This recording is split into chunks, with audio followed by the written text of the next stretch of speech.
Assalamualaikum warahmatullahi wabarakatuh.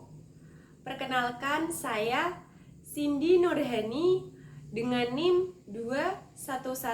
2111100002989 dari kelas MF Prodi Manajemen Fakultas Ekonomi dan Bisnis Universitas Islam Nahdlatul Ulama Jepara.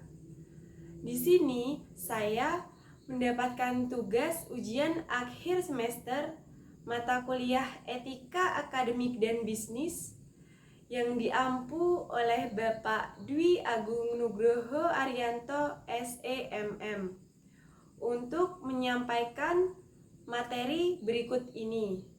Yang pertama, prinsip-prinsip dalam etika bisnis.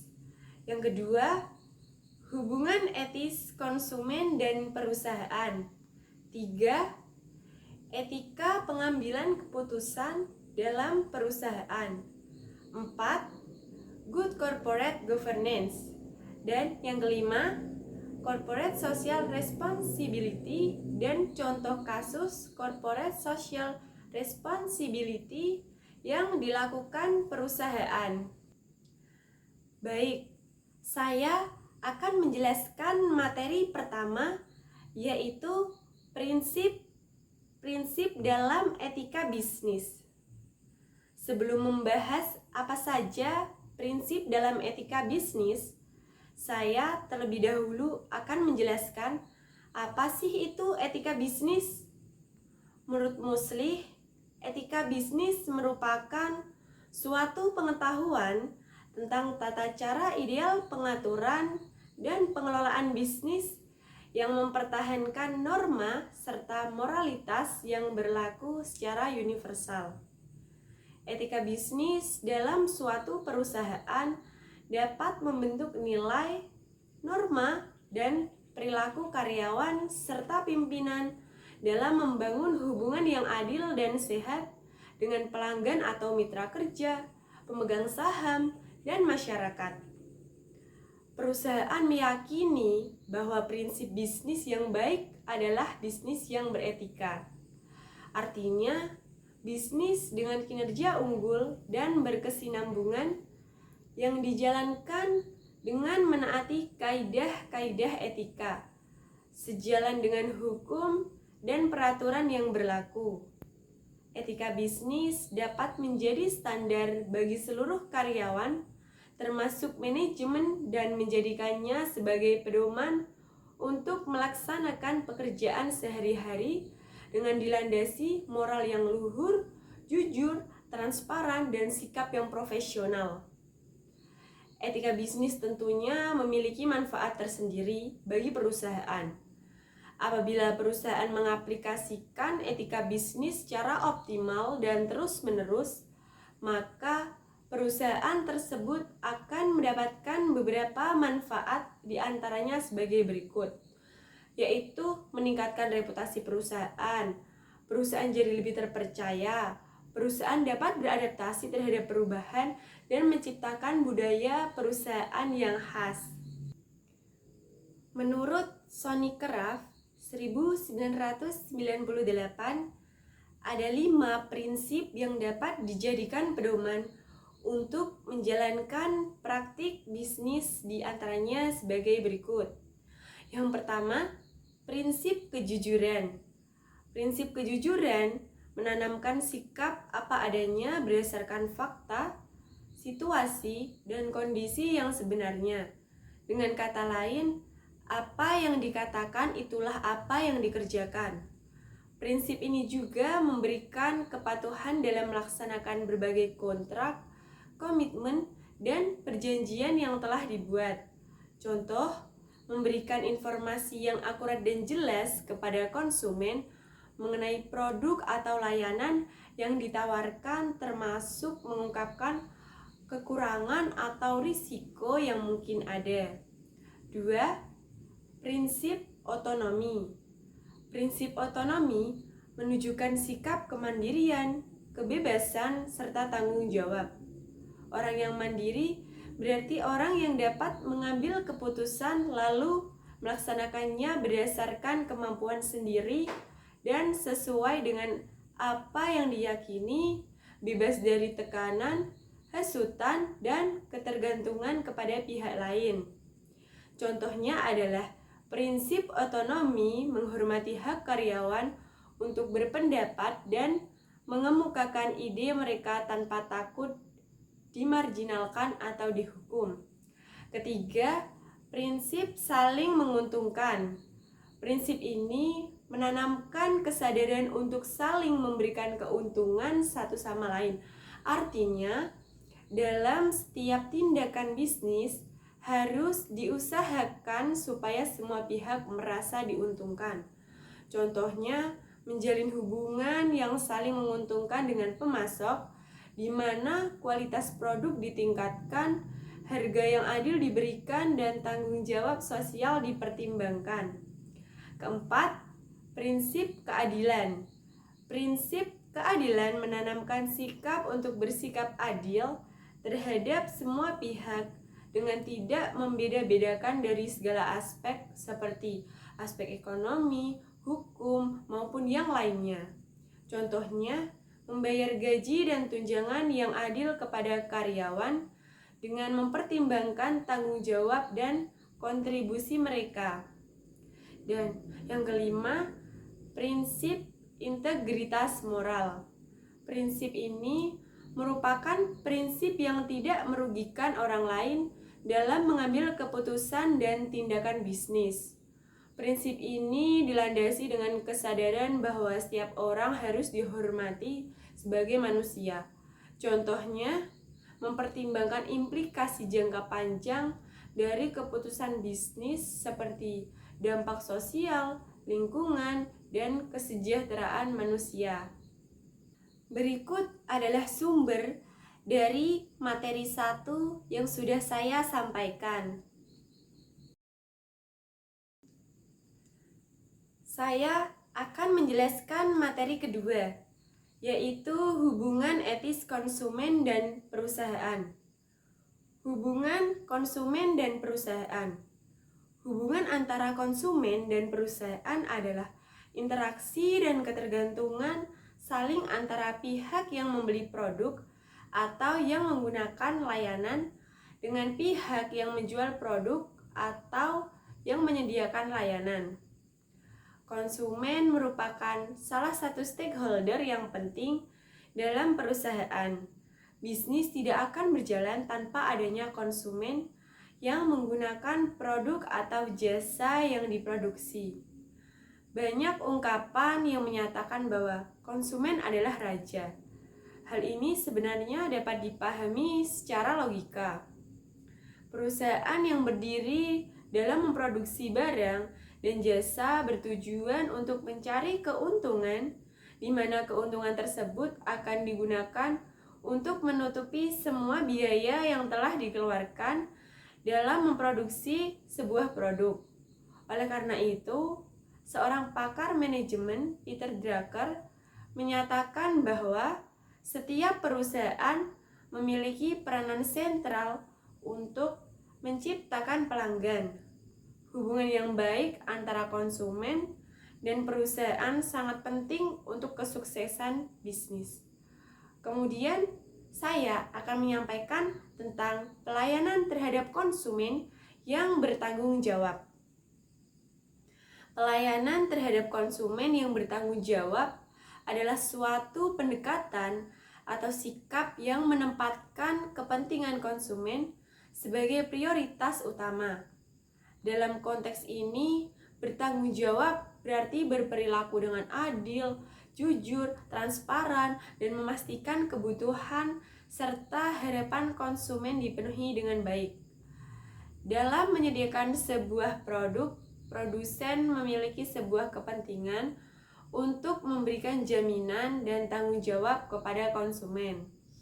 Beberapa contoh yang mendasar misalnya, seorang konsumen dalam membeli sebuah produk elektronik seperti telepon seluler, kewajiban produsen adalah memberikan jaminan bahwa produk yang dikeluarkan sudah melalui serangkaian uji coba dan sudah siap digunakan.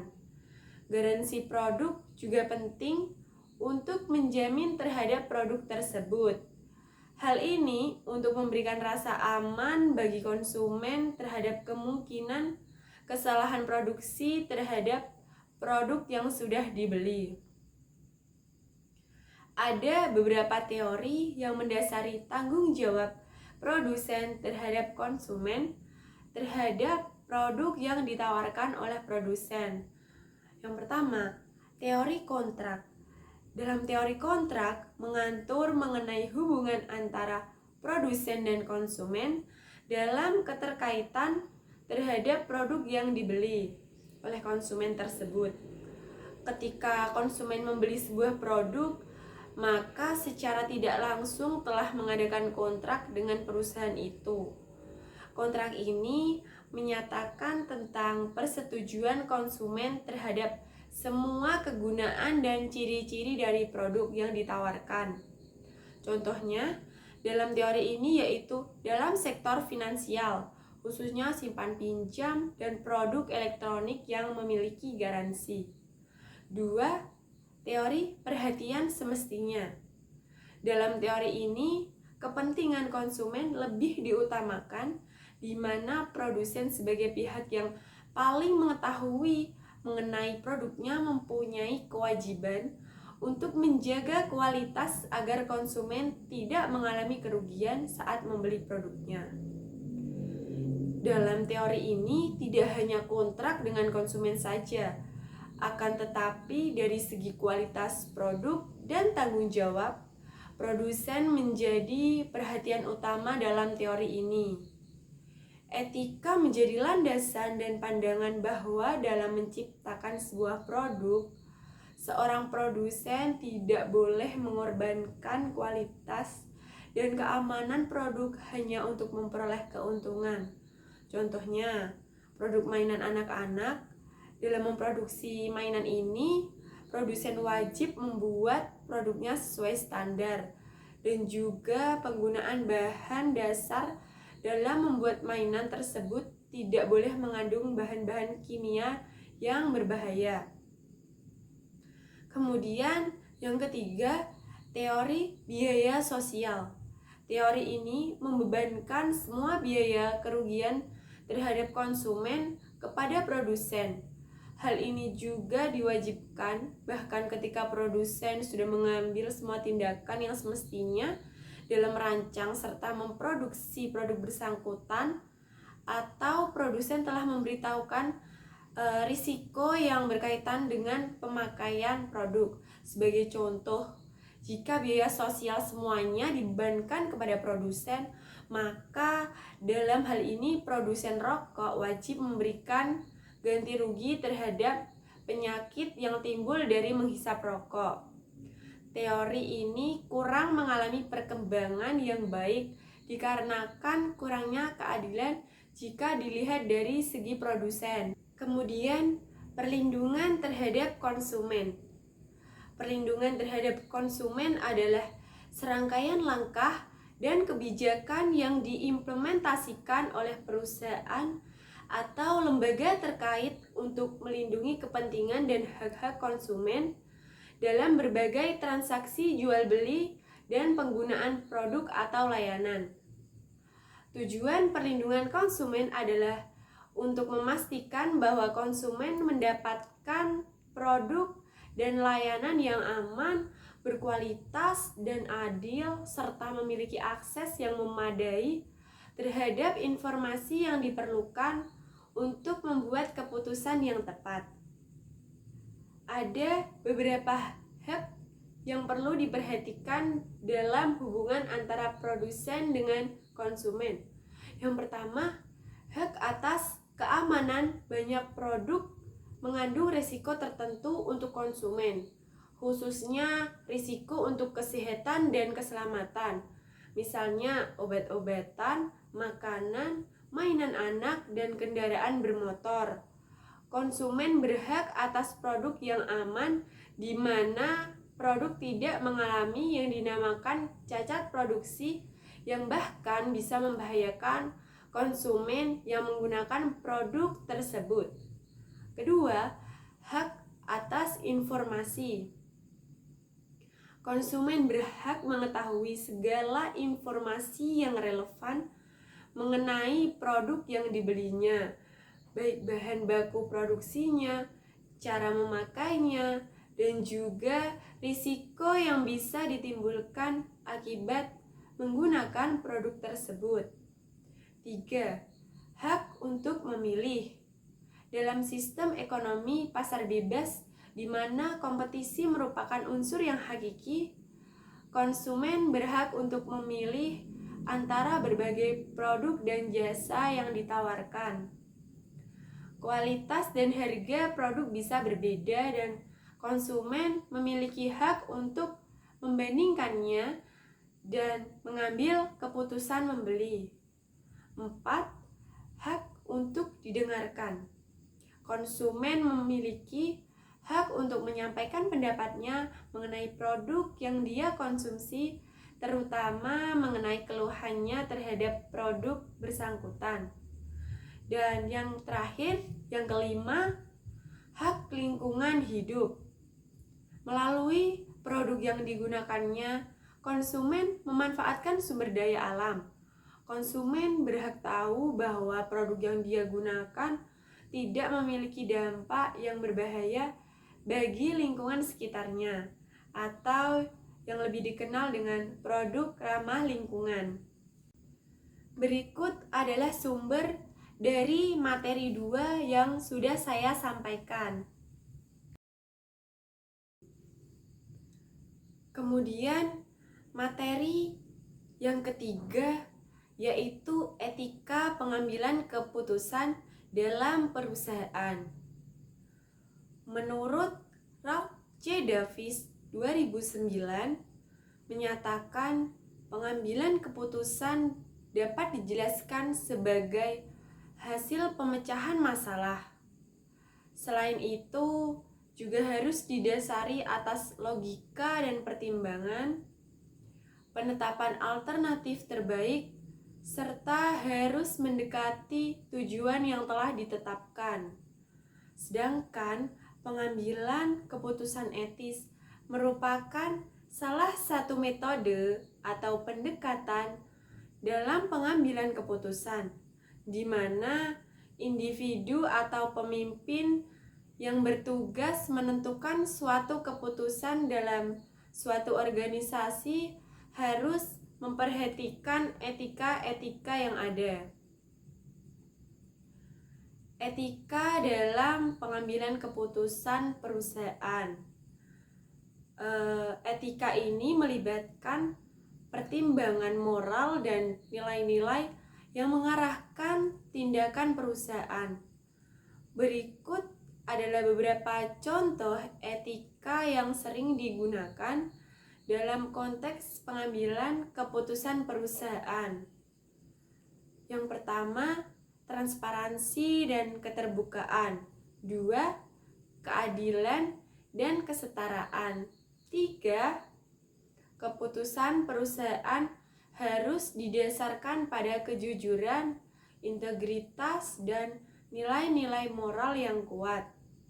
Dan yang keempat, keputusan perusahaan harus mempertimbangkan kesejahteraan dan kepentingan karyawan. Kemudian, etika pengambilan keputusan terhadap individu, yaitu ada 1. Keadilan, di mana perusahaan harus memastikan keadilan dalam memperlakukan individu, tidak memihak atau melakukan diskriminasi berdasarkan ras, agama, jenis kelamin, atau karakteristik pribadi lainnya. Keputusan perusahaan harus adil dan tidak merugikan individu secara tidak adil. Kemudian yang kedua, perlindungan hak asasi manusia. Perusahaan harus menjunjung tinggi hak asasi manusia dan menghindari terlibat dalam praktik yang melanggar HAM seperti kerja paksa, pelecehan, atau diskriminasi. 3. Kebebasan dan otonomi. Perusahaan harus menghormati kebebasan dan otonomi individu. Mereka harus memberikan hak individu untuk membuat keputusan yang mempengaruhi kehidupan pribadi mereka, seperti privasi, kebebasan berbicara, dan juga hak-hak yang dimiliki oleh karyawan. Etika pengambilan keputusan terhadap kelompok. Ada 1. Partisipasi dan keterlibatan. Ketika mengambil keputusan yang mempengaruhi kelompok, penting untuk memastikan partisipasi dan keterlibatan semua anggota kelompok yang terkena dampak. Setiap anggota harus memiliki kesempatan untuk berkontribusi, mengemukakan pendapatnya, dan mempengaruhi keputusan yang diambil. 2. Keputusan demokratis. Prinsip demokrasi dapat diterapkan dalam pengambilan keputusan kelompok. Keputusan harus didasarkan pada suara mayoritas anggota kelompok dengan memastikan bahwa pandangan minoritas juga didengar dan dipertimbangkan. 3. Keadilan dan kesetaraan. Prinsip keadilan dan kesetaraan juga relevan dalam pengambilan keputusan kelompok. Setiap anggota kelompok harus diperlakukan secara adil dan setara tanpa diskriminasi atau penindasan. 4. Transparansi dan komunikasi terbuka. Komunikasi yang jujur, terbuka, dan transparan penting dalam pengambilan keputusan kelompok. Semua informasi yang relevan harus dibagikan dengan anggota kelompok sehingga mereka dapat membuat keputusan yang informan. Berikut adalah sumber dari materi 3 yang sudah saya sampaikan. Materi yang keempat yaitu Good Corporate Governance. Menurut Danang Frebianto, Good Corporate Governance adalah pola hubungan, sistem, dan proses yang digunakan oleh organ perusahaan guna memberikan nilai tambah kepada pemegang saham secara berkesinambungan dalam jangka panjang.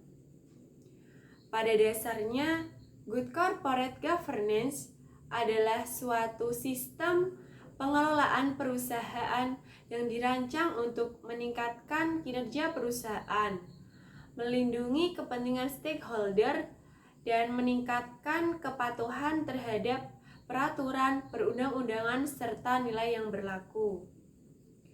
Good Corporate Governance dipercaya sebagai praktik terbaik dalam sistem ekonomi pasar untuk mendorong persaingan yang sehat dan iklim usaha yang kondusif.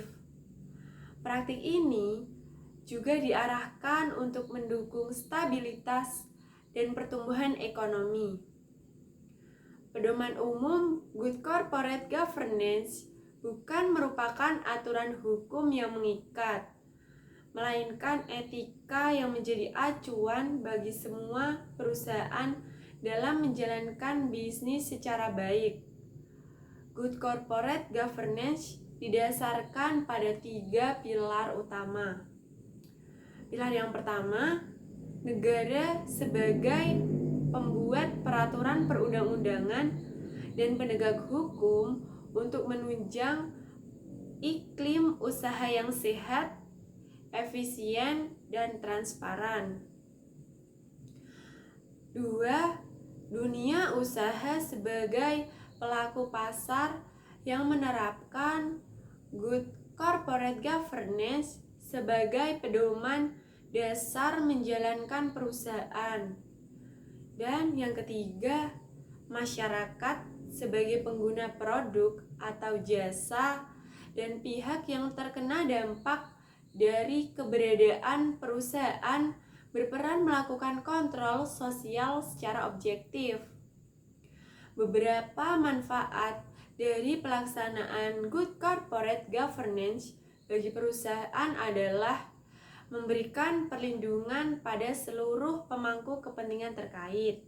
Kemudian, mitigasi risiko bisnis untuk jangka panjang.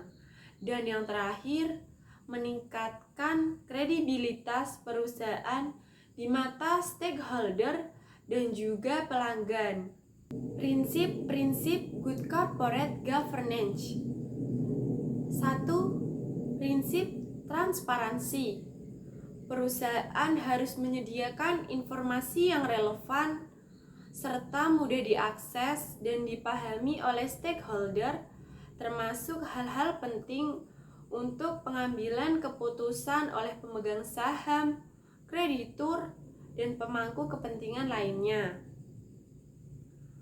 Pedoman pokok transparansi meliputi perusahaan harus menyediakan informasi secara tepat waktu, memadai, jelas, akurat, dan dapat diperbandingkan serta mudah diakses stakeholder. Kemudian, informasi harus diungkapkan, yaitu meliputi visi, misi, sasaran usaha, dan strategi perusahaan, kondisi keuangan, susunan dan kompensasi pengurus, pemegang saham pengendali, kepemilikan saham, sistem manajemen risiko, sistem pengawasan dan pengendalian internal, sistem pelaksanaan good corporate governance, serta kejadian penting yang mempengaruhi kondisi perusahaan.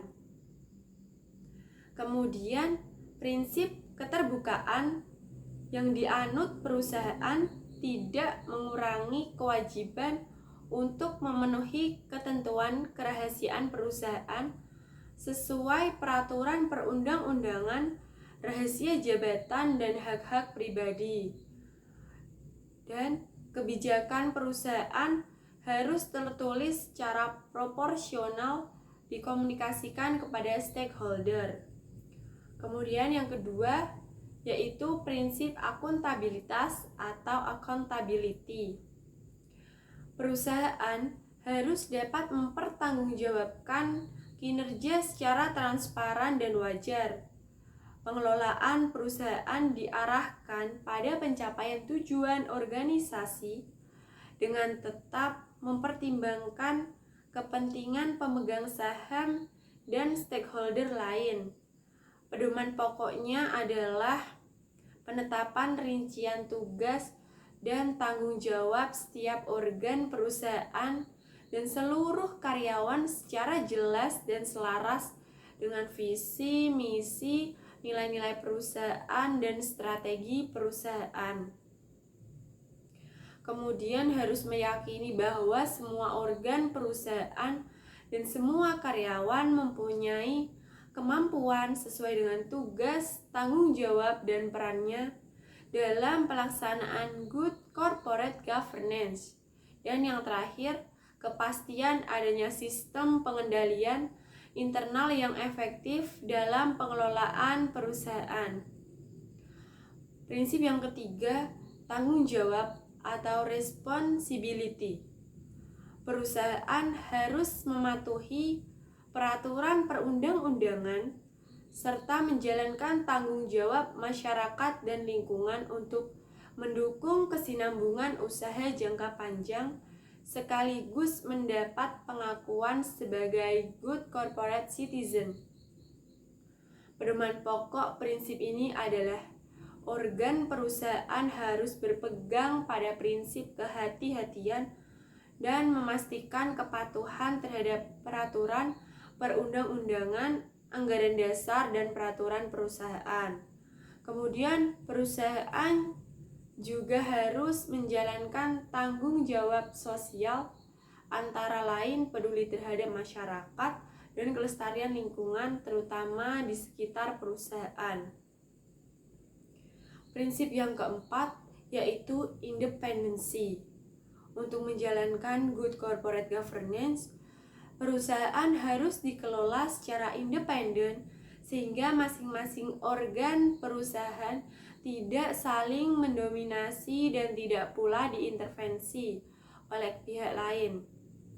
Pedoman pokok prinsip independensi adalah masing-masing organ perusahaan harus menghindari dominasi, tidak terpengaruh kepentingan tertentu, bebas dari konflik of interest, dan segala pengaruh atau tekanan untuk menjamin pengambilan keputusan yang objektif. Kemudian, masing-masing organ perusahaan harus melaksanakan fungsi dan tugasnya sesuai dengan anggaran dasar dan peraturan perundang-undangan dan tidak saling melempar tanggung jawab. Dan prinsip yang kelima yaitu kewajaran dan kesetaraan atau fairness. Dalam melaksanakan kegiatannya, perusahaan harus memperhatikan kepentingan pemegang saham dan stakeholder berdasarkan asas kewajaran dan kesetaraan. Pedoman pokok prinsip ini adalah pemberian kesempatan kepada stakeholder untuk memberikan masukan dan menyampaikan pendapat bagi kepentingan perusahaan serta membuka akses terhadap informasi sesuai dengan prinsip transparansi dalam lingkup kedudukan masing-masing. Kemudian, perlakuan yang setara dan wajar kepada stakeholder sesuai dengan manfaat dan kontribusi yang diberikan kepada perusahaan. Dan yang terakhir, pemberian kesempatan yang sama dalam penerimaan karyawan berkarir dan melaksanakan tugasnya secara profesional tanpa membedakan sara, gender, dan kondisi fisik. Berikut adalah sumber dari materi 4 yang sudah saya sampaikan. Materi kelima yaitu Corporate Social Responsibility. Muhammad Hamim dalam bukunya yang berjudul Corporate Social Responsibility pada tahun 2020 menjelaskan pengertian Corporate Social Responsibility adalah sebuah komitmen dari suatu bisnis atau perusahaan untuk dapat berperilaku secara etis dan dapat berkontribusi terhadap pengembangan ekonomi yang berkesinambungan. Atau juga bisa dikatakan corporate social responsibility adalah suatu konsep atau tindakan yang dilakukan oleh perusahaan sebagai rasa tanggung jawab perusahaan terhadap masyarakat atau lingkungan sekitar perusahaan. Kegiatan ini diharapkan dapat meningkatkan kesejahteraan masyarakat sekitar. Contoh program Corporate Social Responsibility yang dilakukan oleh perusahaan seperti memberikan beasiswa untuk anak tidak mampu di daerah tersebut. Kemudian ada sumbangan untuk membangun desa yang bersifat sosial dan berguna untuk masyarakat. Sumbangan dana untuk pemeliharaan fasilitas umum dan kegiatan sosial lainnya. Corporate Social Responsibility adalah sebuah strategi yang dilakukan perusahaan dalam mengakomodasi kepentingan dari stakeholdernya. Corporate Social Responsibility menjadi program yang sangat baik untuk jangka panjang perusahaan, di mana perusahaan yang dapat bertahan dalam waktu jangka panjang adalah lebih penting daripada sekedar profitability perusahaan. Tujuan Corporate Social Responsibility adalah untuk menciptakan dan memelihara hubungan baik dengan lingkungan sekitar perusahaan dan bekerja sama untuk memberikan manfaat yang besar bagi masyarakat sekitar. Di samping pemerintah juga berperan penting dalam mengatur kegiatan produksi perusahaan dan mendapatkan pajak dari perusahaan. Maka perusahaan juga berperan dalam pengembangan dan pemberdayaan masyarakat. Terdapat 4 model corporate social responsibility yang umum diterapkan oleh perusahaan di Indonesia. Di antaranya sebagai berikut. 1. Keterlibatan langsung. Dalam model yang pertama ini, perusahaan menjalankan program ini secara langsung dengan menyelenggarakan sendiri program Corporate Social Responsibility dengan menyalurkan langsung bantuan kepada masyarakat dan menjalankan program ini dengan model keterlibatan langsung ini. Biasanya perusahaan menugaskan salah satu pejabatnya. Kedua, melalui yayasan. Model yang kedua ini adalah adopsi model dari model yang biasa diterapkan perusahaan di negara maju. Biasanya perusahaan menyediakan dana awal dan dana abadi yang dapat digunakan secara teratur bagi kegiatan yayasan. Beberapa yayasan yang sudah didirikan oleh perusahaan besar dan dipercayai sebagai penyalur dalam program ini adalah Coca-Cola Company, Sahabat Aqua, Dharma Bakti Astra, dan lain-lain. 3. Bermitra dengan pihak lain.